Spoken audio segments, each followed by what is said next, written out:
Welcome to Sunday Morning Bible Study with Pastor Zemke. This podcast is the weekly, digital way to be involved in the Prince of Peace Bible study. Whether you're at home, in the car, or wherever else you might be, we invite you to join us in studying God's Word. Today's lesson comes from Mark chapter 6. Hello and welcome back to our Mark podcast. I know that we took a week off. This podcast product is actually the highest production value of anything we put out at Prince of Peace, and some weeks it must be put on the back burner for the sake of the rest of the ministry, and last week was one such week. So I'm sorry about the loss of it for a week, although I will say the last one that we did was a much bigger chunk, much longer than usual, and so hopefully that fed us for a little bit longer. One other note, if you hear birds in the background, I've done everything I can to try to get rid of that bird sound, but there's a little nest outside my door where a bird family is very quickly growing up. So I've done my best, but if you hear chirping, it's not me. I haven't gotten a pet. I'm sorry. I'm trying to get it, but you can just picture little baby birds who are hungry.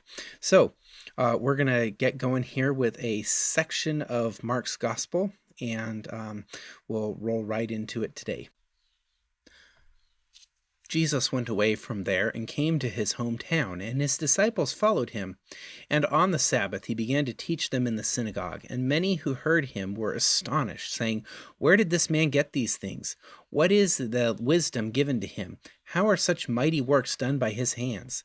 Is not this the carpenter, the son of Mary, and brother of James and Joseph and Judas and Simon? And are not his sisters here with us?" And they took offense at him. And Jesus said to them, "A prophet is not without honor, except in his hometown, and among his relatives, and in his own household." And he could do no mighty works there, except that he laid hands on a few sick people and healed them. And he marveled because of their unbelief. And he went about among the villages teaching. All right, so a few things. We haven't really talked about Nazareth that much. Nazareth seems to be a one-horse town. I know it's a big deal because the church has been there for years and years and years, and so we've got a whole bunch of big churches that we've set up and those kinds of things.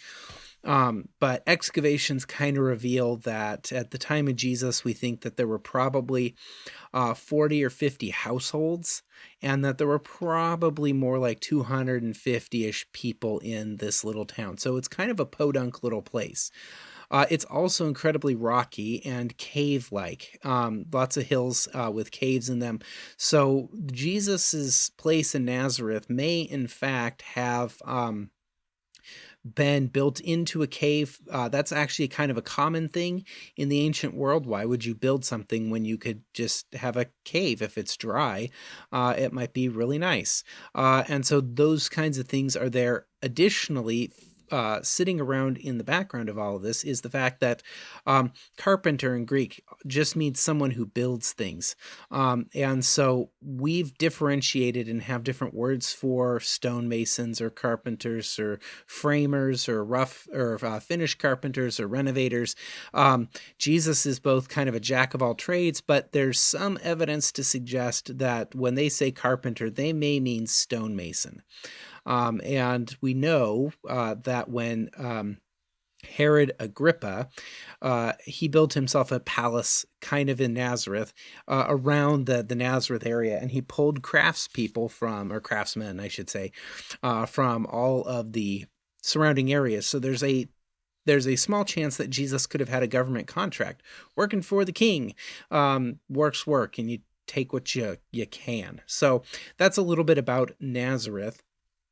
And so we've got this section here, and this comes in, right? Jesus, in the last podcast, Jesus is Lord of creation, or the last two podcasts, I should say, Lord of creation, Lord of life, Lord over sickness, Lord over demons. And now we hit the low point, right? We've got this bit where Jesus is not really Lord of anything in his hometown.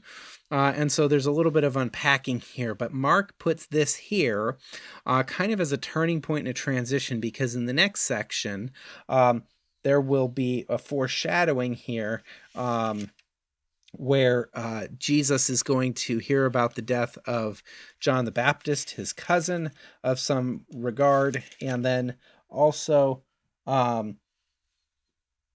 there's going to be the feeding of the 5,000 coming up. So we won't do the feeding of the 5,000 yet, and we will have a mixed thing with the 12 here today as well. So this is kind of put in there, so he's climbing the heights, but you see in the gospel that it's not all just straight meteoric rise, right? Sometimes Jesus kind of hits a sour note, and it's not him, it's the people around him. So he's back in his hometown and he begins to teach in the synagogue. And remember, we talked a little bit about synagogues. This is not where this is where services are done. This is not where any kind of sacrifice would be made. That's only in Jerusalem. But everybody who shows up to shul, that's the Yiddish Hebrew word for school there, for to learn about the scriptures, says, where did he get this stuff? And the idea here, the wisdom here is special wisdom from God. This is not like your common everyday wisdom or common sense. This is special gift of wisdom here. So Jesus knows things he shouldn't know, and or were unexpected for him to know. And so we've got a kind of a bigger question as to what's going on here. So we've also got their kind of crazy sort of thing, right? Isn't this the carpenter's son? Isn't he supposed to be doing things with his hands? And the implication there, right? It's not bad to be in trade, as it were. In the ancient world, most people had a trade, right? So this idea of I'm a graphic designer, or even better, although that is a trade, and sorry to the graphic designers, those who are good are really good, and they have a very particular skill set. But my favorite, I'm a social media influencer. What does that really mean?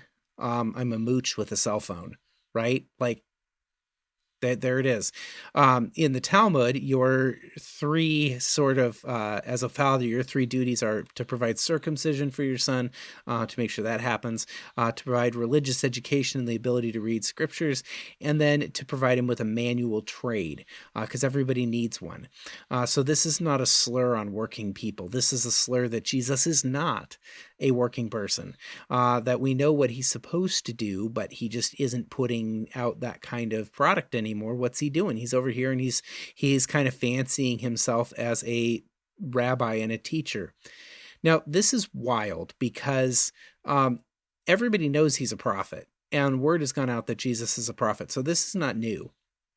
But in the midst of all this, it's crazy because several of the Old Testament prophets, Joel and Amos specifically, have day jobs. That this is not what they do for a living, right? It's actually only Jonah who's a dynastic day job prophet, right? And that's what makes his apostasy and his running away so shocking at the beginning. So, we've got shepherds, we've got vine dressers, we've got all sorts of manual trade kind of people who become prophets in the Old Testament. And the people in Nazareth, the Jews, know this. They know that God does this because they can just open up Amos and read. And it's not like they aren't acquainted with Amos and his story or Joel and his story. So this part is puzzling. I get the whole, can't come home and put on airs business. But at the same time, it is just this sense of like, come on, guys, you should be expecting this. So then we get into the son of Mary. And this is intended as a slur. There's kind of a where did he get this and how did he become so fancy? But then there's a slur here against him. And so it's actually rude to refer to somebody in the early church as the son of their mother. It's always son of the father. And so the implication here is that Mary has had Jesus out of wedlock. No, they don't have secret information. No, they don't know about Jesus in that kind of a way, right? Because if you follow the Jesus story, right, Mary and Joseph are moving around a little bit. So this is not the deal. The Jews actually later on come up with this fantastic story about Mary having a lover on the side, and Jesus is the product of that relationship. I don't remember his name off the top of my head, but I do know that story circulates around, that Jesus is illegitimate. The other thing this seems to imply here is that Joseph is dead. Work accidents happen all the time. And so for Jesus's earthly father, Joseph, to be dead would not be surprising. This is not the Middle Ages. And so the whole, like, you die at 30, that's not a thing. People routinely lived into their 60s, 70s, and 80s in the ancient world, because the Mediterranean diet and because of the climate and because of a whole bunch of other factors. And so while life is cheap and the Romans are brutal and don't mind killing people, if you live into your early adulthood, you've got a fair shot at living quite a long life, barring war or military service or industrial accidents. And those happen especially to the people in trade, right? Industrial accident in, I'll pick on them again here, but industrial accident for a graphic designer is spilling Coke on your keyboard, right? Industrial accident for a stonemason could be really horrendous, right?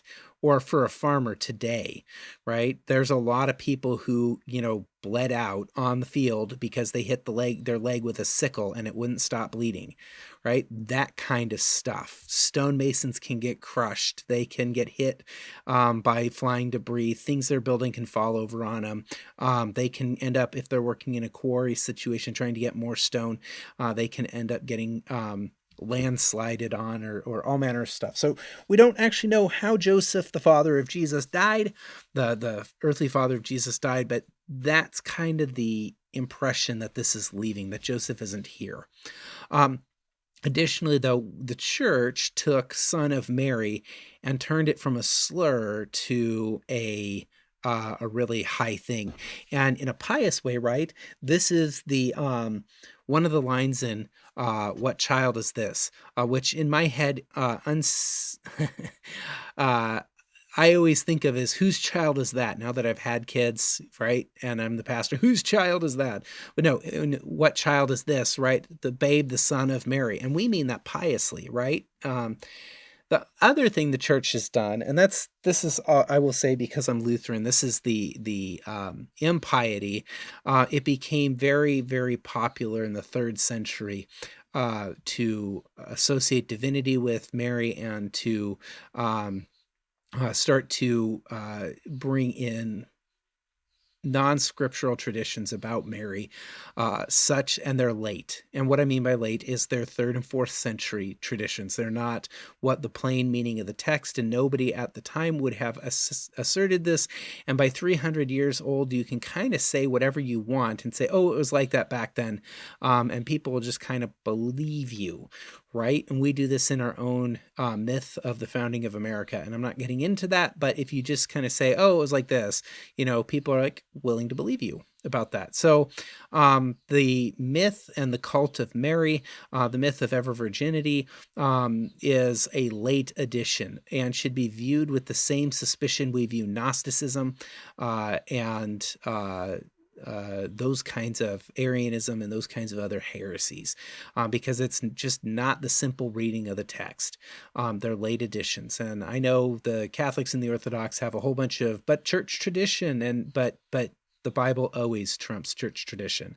Always, right? There's the text, and not well, we want to keep this tradition, so we will just read the text in this way and in this really novel way, right? So they become stepbrothers.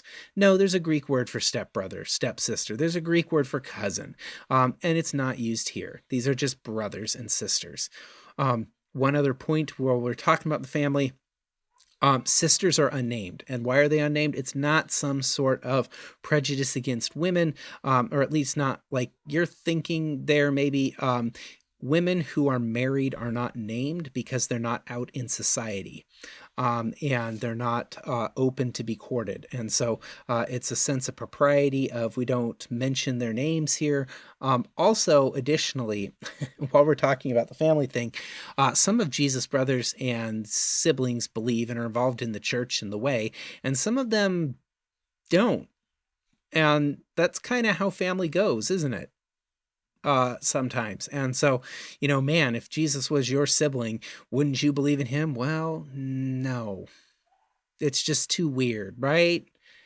So there is a sense, right? James is a figure in the church, but not so much Joseph. We don't know him from Adam. So, uh, driving through the text here, after all the family stuff, we have Jesus with this parable, or this proverb. This is not a proverb from the book of Proverbs. It's not a sanctified proverb, but we can definitely see it as true. It doesn't have to be in the Bible to be true. A prophet is not without honor except in his hometown. And this is the ESV rendering it, so do with that. I know there's a more usual way we talk about that. But the real part that should really pique our curiosity here is, and he could do no mighty works there except that he laid his hands on a few sick people and healed them, and he marveled because of their unbelief. So we're left with the text telling us two interesting things. One, I suspect that the line at Jesus' door is much shorter. Right, he goes to Capernaum. He goes down to Jerusalem. People are lining up, man. The guy in the Decapolis, the demoniac. I mean, man, everybody wants to see him. He comes back home, and it's just a few people who are super desperate, who are like, well, maybe I'll try the carpenter's kid, see if he can help me out. I really don't have any stake in this, and I just got to try, right? That's one thing. I think Mark is trying to tell us the line outside Jesus' door is shorter. The other thing here that's really troubling or very interesting, or both, is that Mark seems to be telling us that the people who are healed participate in their healing and in the work of God through their faith. Immediately, Lutherans are going to rise up with works righteousness objections. I don't think those fly here, because getting miraculously healed is not a promise of going to heaven. Those two are different, and really, really importantly, doctrinally, this is super important. Jesus has compassion on those who he can have compassion on, and limiting your earthly suffering is a good work and cannot be derided. So sometimes Jesus does stuff, and it's simply to use fancy words, ameliorate earthly suffering, and that's fine. Jesus doesn't have to save every single person, and Jesus doesn't have to get every single person into heaven. In fact, he tells us, and Scripture tells us, that it's not going to work out that way. And many of the people who are healed, right, don't actually have faith in Jesus as Son of God. They have faith in him as a healer. They have faith that he can do stuff. But think about the 10 lepers, right? We haven't gotten there, and I'm pretty sure that that's not a Mark sort of parable as I bring this up on the side here, right? But only one of them turns back to praise him, and Jesus is kind of surprised, right? You think I've healed you from leprosy. You think all of you will get some faith, and no, where are the other 9? Why is there only one to return thanks? Whoops. Right? So here's this push. So getting healed by Jesus is not synonymous with salvation. So a lot of our works righteousness complaints die. Again, too, for God to stop suffering on earth is a good and perfect gift. Full stop. It does not need to entail salvation. I'd love it if it did. Jesus would love it if it did. But so often, and this is why I want to kind of harp on this, and I'm really driving down on this, so often the church ties everything to salvation. Well, we can do this, but only if you'll go to service. We can do this, but only if you'll get baptized. We can do this, but only if you'll go to this Bible study. And I get the whole wanting to give people content and wanting to give people Jesus, but we're shortcutting. We're missing the opportunity to ameliorate human suffering. And the whole deal with that cup of cool water is it's no strings attached. And so if you have strings attached ministries, you need to start asking yourself, what are we doing here? And sometimes I get strings attached or no strings attached kind of enable things, and especially with drug use and those things, I get that. There's a bigger kind of a picture here, but in the short term, it's no strings attached. And it's important to know that we as Christians are in the world to bless the world. And part of it is just to ameliorate, to stop human suffering, to make sure that that doesn't keep going on and on and on. And so it is enough sometimes for us just to have an earthly ministry that meets human needs. And does not generate salvation, right? We're not in charge of salvation, and especially because I'm Lutheran, I don't have like notch up conversions on my belt or on my on my suspenders, and I don't have a secret tally in my head. God converts whoever He's going to convert, but sometimes being gracious, being a blessing to them, and meeting them in their suffering is enough to get them in the door, and later on they'll come back to you, or they'll come back to somebody else. So that's me being a little preachier today on this one, in terms of the faith thing. At the end, what do we do with this? I don't know. Is Jesus powerful enough to heal people without faith? Yeah, sure, totally. Is that how Jesus operates? No, it seems that He does not operate that. It seems like He wants you to have some skin in the game in terms of believing that He can do it. Does that kind of ride over my last little sermonette on needing to meet people's physical needs? No, not really. On the one hand, Jesus can do whatever He wants to do. On the other hand, this isn't entailing salvation, or for Him to become a disciple, or for Him to, get you in on His new awesome church/timeshare condo in Rio, right? So this kind of changes this whole little chunk here for us, because at the end of this, right, Jesus is kept from doing things because of people's faith. And I think to some extent, again, at the end of this story, and the literary kind of focus on this of showing it's not all and not just a straight stairway up to heaven. Sorry for the illusion there. But sometimes it is just, well, there's no one at the door. No one came. Old man Johnson didn't come. He's had that problem for years. Nope. Well, he doesn't come. He doesn't get the gifts. So that's kind of this little passage here for us today. All right, so I've talked a little bit about that we're just going to do these two chunks this week, partially because the death of John the Baptist would make this take super long, and it's kind of complicated, and also because last week was really long, or the last one I did was really long. So here we've got these two little chunks. Now, this ends up sort of being a Markan sandwich. If you go and read this chunk from verse 7, and then John the Baptist, and then the start of the feeding of the 5,000, you could kind of see a feeding of a sandwich here. I'm going to disagree with that, because they go out, they do their business, and they come back, and there's no real meat there. If they were to talk about how they met resistance, or if they talked about how they had issues with the government, or how they were hassled by the government, that could be one thing.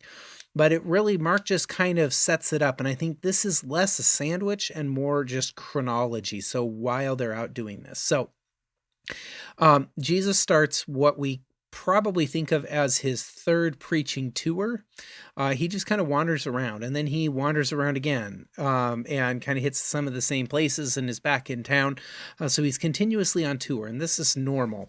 But this time, by chapter 6, and chronologically, we're not quite sure how much time has elapsed between the calling of the disciples and this next tour. So we've seen the disciples grow. We've seen them kind of see some things. Jesus does not intend to be kind of a one-hit wonder, and he's not here just to do all the work. So he's going to send his disciples out. So here's the text, and then we'll talk in a little bit more about this. And Jesus called the 12 and began to send them out 2 by 2, and he gave them authority over the unclean spirits. He charged them to take nothing for their journey except a staff, no bread, no bag, no money in their belts, but to wear sandals and not to put on 2 tunics. And he said to them, whenever you enter a house, stay there until you depart from there. And if any place will not receive you, and they will not listen to you when you leave, shake the dust that is on your feet as a testimony against them. So they went out and proclaimed that people should repent. And they cast out many demons and anointed with oil many who were sick and healed them. So Jesus sends out the 12, and he begins to teach them how to do ministry. So it's not surprising that at some point we've got to send out the 12. We think, or it would not be surprising for him to have them do little tiny trips. Here, I'm going to go here, and I'm going to divvy you guys up with different partners, and we're going to send you off in teams, and then we'll all meet back. And we'll have like a week away and a week back, and these kinds of things. So the gospel only has one time that he does this, but you don't just learn in one time. I think that there's probably a few of these going on, and that this is something Jesus uses as a teaching sort of exercise, right? It's why you don't just get to learn how to put up a pup tent and sleep with a rifle in basic training, and then we only do it when we go to war, right? No. If you're in the Army, especially, no, we go out to the field all the time, and we do these things out in the all the time, and maybe you like it, maybe you don't, but there it is. Again, with a lot of other jobs, right? We don't just tell you about it in school and then you're done, and then you only have to really do it every once in a while. No, you practice this stuff.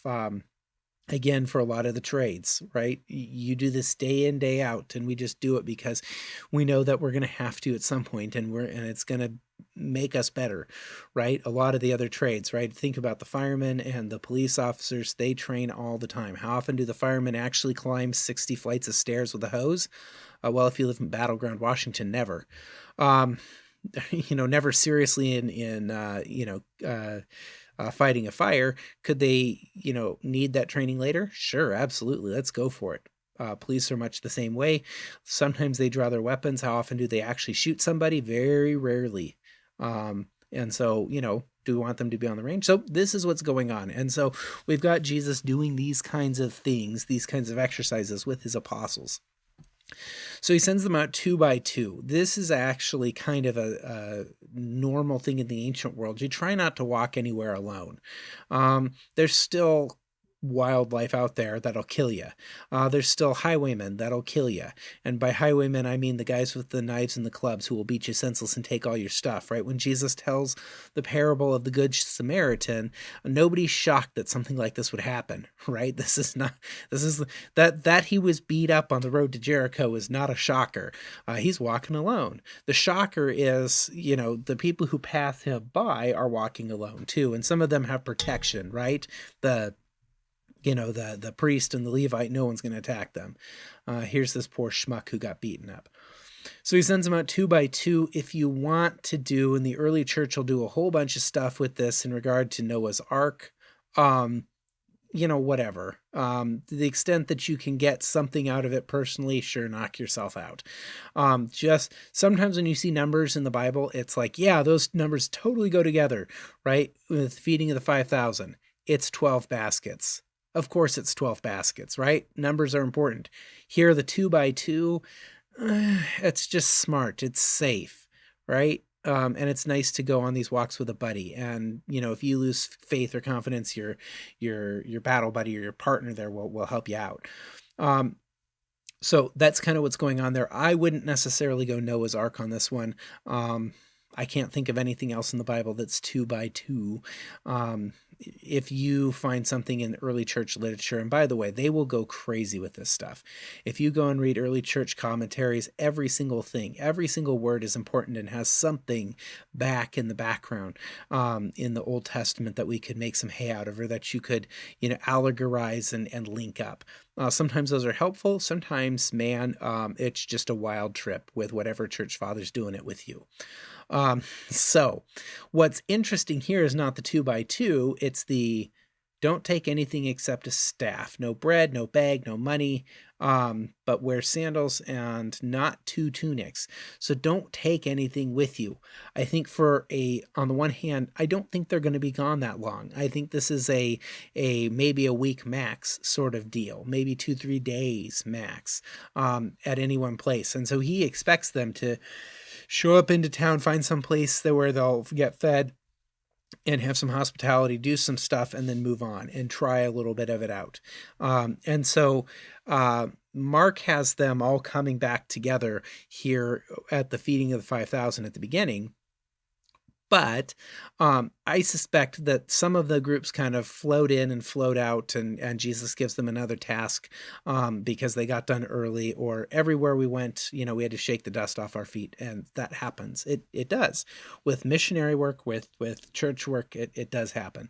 So I think that at the end of the sandwich there, such as it is, I think that's meaning a group rejoining. Okay, we're going to be done with these little outings for a little bit. You're going to stay with me, and we're going to do our thing here. So I'm breaking this up, and I'm going to deny that it's a sandwich because nothing really happens. So Jesus tells them to go out and not worry about what they take. But you do get take a stick with you. Traveling is hard, and having a stick for balance is nice, but that stick is also self-defense. And I'm not going down the self-defense thing right now. That's for a different podcast, a completely different podcast where we talk about just war and violence in defense of your neighbor. But, you'd be a moron not to take a big stick with you if you were going to go for a walk where there are lions and bears and cougars and all sorts of other things and snakes that'll eat you or kill you, just flat out kill you. So, they get their shoes, right? So we do not get what's called a mendicant order. In the ancient world, in the medieval world, right, there are all these what we call mendicant friars. Mostly it's men who are absolutely impoverished, and their entire ministry is, I'm going to be publicly impoverished, and you pay to support me so I can continue and feed me so I can continue to be impoverished. I'm not sure why we're doing that, if it's just a killing the pride thing, or if there's some other larger thing going on there spiritually. I know Luther's not a huge fan. He's not a huge fan of a whole bunch of stuff, and just because Luther doesn't like something doesn't mean we have to not like something. But Jesus is not doing that. It's not a dress in rags and be poor. And it's not also the Buddhist thing, right? Where you walk around with a bowl and people feed you and you just kind of subsist, right? This is very much the church gets into and it's a reason we have a Judeo-Christian work ethic, and especially later on a Protestant work ethic, but pulling from a lot of these kinds of things. Is, if you are working for the sake of the gospel, you deserve to be paid for your work. And the early church is very clear about that this is a job, that this takes money, and that you do need to be compensated for this. We can't just go on with just a continuous, sort of barely subsisting sort of a deal. You do need to get paid for this. And in this case, it's just getting fed because it's a super short-term thing. So we have this other part here at the beginning where he blesses them and gives them authority over the unclean spirits. And we'll look down here at the bottom, and you can see on the slide, and you can see the unclean spirits go, or the demons go when they say to go, but the healings, they anoint people with oil and heal them. So Jesus seems to divide things up and seems to say to us, spiritual stuff, I'm just going to give you authority over and you'll be fine. Physical maladies will take a physical means. This becomes very important inside of Lutheran theology because we're physical and all of the sacraments are physical. And where we draw the line is needing a physical element for a sacrament, right? So if you're not Lutheran, sacraments are things that are promised salvation and have a physical element. So we only have two, baptism and communion. Are there other things that are good? Yes. Are they sacraments? No. Unless you're Luther, who thinks reconciliation, as it's called now, or confession is a sacrament. But on a different podcast, we'll talk about sacraments, such as they are. So I find this interesting, and it's something to think about, that Jesus expects his disciples to be able to tell when you're sick and when you're demon-possessed. And sicknesses get oil and prayers, and demons just get thrown out. So being being able to tell the difference is kind of a trick. And there's some other gospels with some further stories, I think. And so the difference between, and why I bring up the whole going out in the field thing, is some of the gospels seem to paint these trips, and I'm going to say plural, differently. And I think it is because there are more than one of these trips. And Jesus just does this off and on. So you do get this kind of ritual cursing, though, too, where you can shake the dust off of your feet and curse them ritually. We as Christians don't do this. And I find this interesting, that if we go to do some sort of ministry and it doesn't work out, or people don't want to hear us, we just try harder. And I'm not sure where that comes from, because it's not what Scripture tells us. Scripture does not say you keep banging your head against the rock. Scripture tells you if you're not welcome, you stop. You get out of there and you ritually curse them. I don't know about ritually cursing, although maybe it might be cathartic and we might feel better after that. But think about this, right? Like, maybe it's not your time. Maybe you heard wrong. Maybe you need to wait for somebody else to go and do it. Or maybe you're just there to lay the groundwork and to do the first pass. And so I always look at this with kind of interest, because so often Christians are just like, no, try harder. No, we just didn't do it right. We got to come back. And no, sometimes it's just, no, people aren't ready to hear. And you're done there. And to the extent that they get kind of a curse, then that's kind of on them. And Christians have really become a very grace-centered and grace-filled people, and I don't want us to stop being that. But there's this other side where Jesus says, no, if they aren't going to be with us, then that's it. Nuts to them. And so I love people who are zealous for the gospel, and I love people with a caring heart and a loving heart, and who just want to really try and work for God's kingdom. And isn't that a blessing? And I wish all of us were like that all the time. With that said, here's your gospel, your actual literal gospel with Jesus, telling you, no, sometimes people are going to be jerks and you just need to leave. Don't overstay your welcome. Don't force it. Don't just have this moment where you make them decide for Jesus. Just, things are not going well here. I'm out. Again, yeah, you can probably skip the ritual cursing of them. They'll bring it on themselves, essentially. But, that's my 2 cents, that we could look into this. And there's some times where you just need to stop trying so hard. You need to stop banging your head against the rock. And when you're in it, I'll say it's really hard to say, oops, now it's time. I'm done. I'm out. We're not doing this anymore. It's not working. That is really hard. And for a lot of people, it feels like defeat.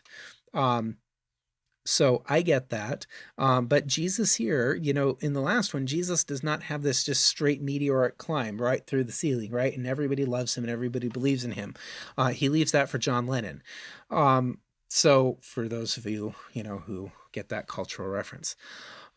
So just throwing that out there, sometimes the best thing that we can do is to retreat.